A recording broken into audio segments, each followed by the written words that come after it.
በሴቶች መብት ስም የሚነገድ የትውልድ መርዝና የዓለም አቀፍ ታዋቂ ጋዜጣ ዘ ጋርዲያን ስህተት። በአንድ ወቅት በማህበራዊ ሚዲያው ትልቅ መነጋገሪያ የነበረችው ዮርዳኖስ በዛብህ ወይንም በማህበራዊ ሚዲያ መጠሪያዋ ጆርዲን በዛብህ የተባለችው ትውልድ ገዳይና የርኩሰት መርዟን ትውልድ ላይ ስታሰራጭ የነበረችው ይህች ሴት ከሰሞኑ ደግሞ በዓለም አቀፍ ደረጃ እጅግ ተቀባይነት ባለው ዘ ጋርዲያን የተሰኘ ጋዜጣ ላይ ስሟ ተነስቷል። እንዳለመታደል ሆኖ የኛ ሰው ነገር በቀላሉ ይረሳል። በርካቶች በወቅቱ የተፈጠረውን እንዲሁ እንደዋዛ ረስተውት ከጎንሽ ነን ሲሉ በማህበራዊ ገጿ የአስተያየት መስጫ ላይ እየተመለከትን እንገኛለን። አበው ሲተርቱ የሌባ አይነ ደረቅ መልሶ ልብ አድርግ እንደሚሉት ዮርዳኖስ በዛብህን ብትሆን አርፋ የምትቀመጥ አልሆነችም። በእርግጥ ከዚህ ቀደም በተደጋጋሚ ከጀርባዋ ስላሉ አካላት ጠቅሰን መቼም አርፋ እንደማትቀመጥ አስቀድመን ነግረናችሁ ነበር። ያልነውም አልቀረም። ይባስ ብሎ አሁን ደግሞ የተከበረውን የኢትዮጵያን ሕዝብ ነፍሰ ገዳይ እና ያልተገባን ነገር የሚያደርግ ሕዝብ አስመስለው ጆርዲን እና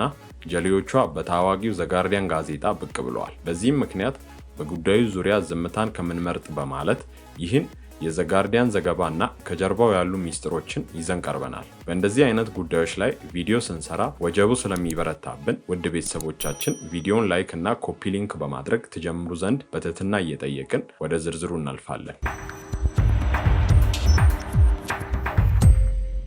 በመጀመሪያ እንደ ሁል ጊዜው አቋማችንን ግልጽ ለማድረግ እኛ የትኛውንም አይነት በሴቶች ላይ የሚፈጸም ጥቃት በተለይ ጾታዊ ጥቃትና በደል አጥብቀን እንቃወማለን። እያንዳንዷ ሴት በጾታዋ ምክንያት ጥቃት ሊደርስባት አይገባም። ለዚህም ሁላችንም የበኩላችንን መወጣት አለብን። ሴት ልጅ መጨቆን የለባትም፣ ሰብአዊ መብቷ ሊከበር ይገባል የሚል ጽኑ አቋም አለን። ሆኖም ግን ሰሞኑን ዘ ጋርዲያን ጋዜጣ ላይ በዮርዳኖስ በዛብህ ዙሪያ የወጣው ዘገባ ፍጹም የተጋነነ እና እውነትን ወደ ጎን የገፋ ሆኖ አግኝተነዋል። ጋዜጣው ዋናዋን አጥቂ ዮርዳኖስን እንደ ተጎጂ እና ተጠቂ አድርጎ ሲስላት፣ እሷ ግን የሴቶችን ጥቃት መከላከል የሚለውን የተቀደሰ ዓላማ እንደ ሽፋን በመጠቀም ከሀገራችን ሕግ ከሃይማኖት እና ከሞራላችን ጋር ፍጹም ተቃራኒ የሆነ ድርጊት እንዲስፋፋ ስትሰራ የነበረች ግለሰብ መሆኗን ሁላችንም የምናውቀው ነው። ፌሚኒዝም በሚል ስልጡን በሚመስል ሐሳብ ተደብቃ ምን ስታደርግ እንደነበረ ከዚህ ቀደምም በብዙ ማስረጃዎች እያስመለከትናችሁ ነበር። ታሪክን ወደ ኋላ መለስ ብለን ብንመለከት እንኳን ፌሚኒዝም ከላይ ሲታይ የእኩልነት ንቅናቄ ይመስላል። ነገር ግን በጥልቀት ከተመለከትነው ነገሩ እንዲሁ በጎ አይደለም። በተለይ ሰከንድ ዌቭ ፌሚኒዝም የሚባለው አካሄድ ምን ያህል ከሴት ለሴት ወይንም ሌስቢያኒዝም ግንኙነት ጋር የተቆራኘ ድብቅ አጀንዳ እንዳለው ማየት ይቻላል። ዮርዳኖስም ይህንኑ የገሃነም ተልዕኮ ለማስፈጸም ነው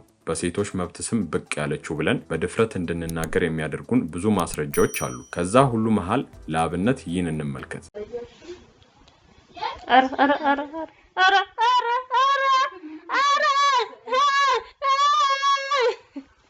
አቺ ይረፍ ኔራ ክርስቶስን እንሰከን ያራጆን ጌታን ነው የመቀየቀፈን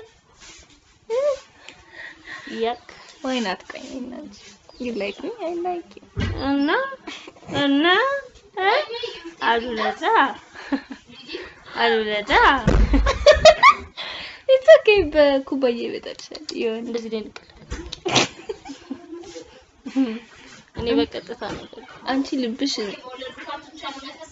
እንጂ she's down with it እና ሞራል ከሞራል ሌላ ምን ታርጌታለሁ? ዮርዳኖስ በቪዲዮ ለምን አይሆንም? ቆይ እኔና አንቺ እወድሻለሁ I like you አንቺም ትወጂኛለሽ you like me ትላታለች። ልጅቷም ኧረ ተይ ይቅርብኝ ይሄን ላለማድረግ ንስሐ ገብቻለሁ በማለት ቀድሞ በነበረ ድርጊት መጸጸቷንና በሃይማኖቷ የታዘዘባትን ንስሐ መያዟን እየገለጸች እንድትተዋት ብትማጸንም ዮርዳኖስ ግን የልጅቷን የሃይማኖትና የጸጸት ስሜት በማጣጣል ምን ችግር አለው መውለድ ከፈለግሽ የወንድ ዘር በኩባያ ይመጣልሻል በማለት ድርጊቷን እንድትቀጥል ስትገፋፋት ይታያል። ከዚህ ዘግናኝ ንግግር በላይ ማስረጃ የሚፈልግ ካለ በጣም የዋ ነው። ይህ ንግግር ምን ያመላክታል? ዮርዳኖስ የሴቶች መብት ተሟጋች ነኝ ብትልም በተግባር ግን አንዲት ሴት በሃይማኖቷ ንስሐ ገብታ ተውኩት ያለችውን ድርጊት እንኳን የማታከብር እና ጸጸቷን የምታቃልል ግለሰብ መሆኗን ነው። ይህ የሴቶች መብት ተሟጋችነት ሳይሆን ተፈጥሯዊ የሆነውን የቤተሰብ ግንኙነትና የሃይማኖት እሴትን በማቃለል ትውልድ የመመረዝ አስተሳሰብ ነው። ኢትዮጵያውያን ቁጣቸውን የገለጹት እሷ ሴት ስለሆነች ሳይሆን ይህንን አጸያፊና ከባህላችን ውጭ የሆነ ድርጊት በይፋ ስላስተዋወቀችና በንስሐ የተመለሱትንም ጭምር ወደ ኋላ ለመጎተት በመሞከሯ ነው። አሁን ላይ ህይወቴ ስጋት ላይ ወድቋል ብላ ለዘጋርዲያን የምታቀርበው የፈጠራ ታሪክ የጥገኝነት ወይንም አሳይለም ጥያቄዋ ተቀባይነት እንዲያገኝ የሚረዳ ፕሮሰስ ካልሆነ በስተቀር ከእውነት የራቀና አይን ያወጣ ውሸት ነው። የሀገራችንን ገጽታ በማጠልሸትና በሴቶች መብት ስም በመነገድ ለግል ጥቅም መሮጥ ሊቆም ይገባል። መንግስትም የጠፋው የሀገር ገጽታ ነውና በጉዳዩ ዙሪያ ዝም ሊል አይገባም እንላለን። ይህ የሴቶች መብት ተሟጋችነት ሳይሆን ተፈጥሯዊ የቤተሰብ እሴትን የመናር ሴራ ነው። እነዚህ ፌሚኒስት ነንባዮች እነ ጆርዲን በግልጽ የሚያደርጉትን ነገር ስለሚከለክሏቸው ሃይማኖት አያስፈልግም የሚሉ በተለይም የኦርቶዶክስ ቤተክርስቲያን የማይመቻቸው ሰዎች ናቸው። ጆርዲን አንገቷ ላይ ማተብ ስላሰረች ብቻ አማኝ ናት ማለት አይደለም። ማተብ ብቻውን ዋስትና እንደማይሆን ጆርዲን ራሷ በተግባር አሳይታናለች። በድጋሚ አስረግጠን መናገር የምንፈልገው ኢትዮጵያውያን ቁጣቸውን የገለጹት እሷ ሴት ስለሆነች አይደለም። ይልቁንም ይህንን ጸያፍና ከባህላችን ውጭ የሆነ ድርጊት በይፋ ስላስተዋወቀችና በንስሐ የተመለሱትንም ጭምር ወደኋላ ለመጎተት በመሞከሯ ነው። በዚህም ውድ ቤተሰቦቻችን አሁንም ቢሆን ያለፈውን ረስታችሁ በእነዚህ ሰዎች የሐሰት ሽንገላ እንዳትታለሉ አደራ እያልን ለዛሬው እዚህ ጋር እናበቃለን። በቀጣይ እስክንገናኝ በሰላም ቆዩ።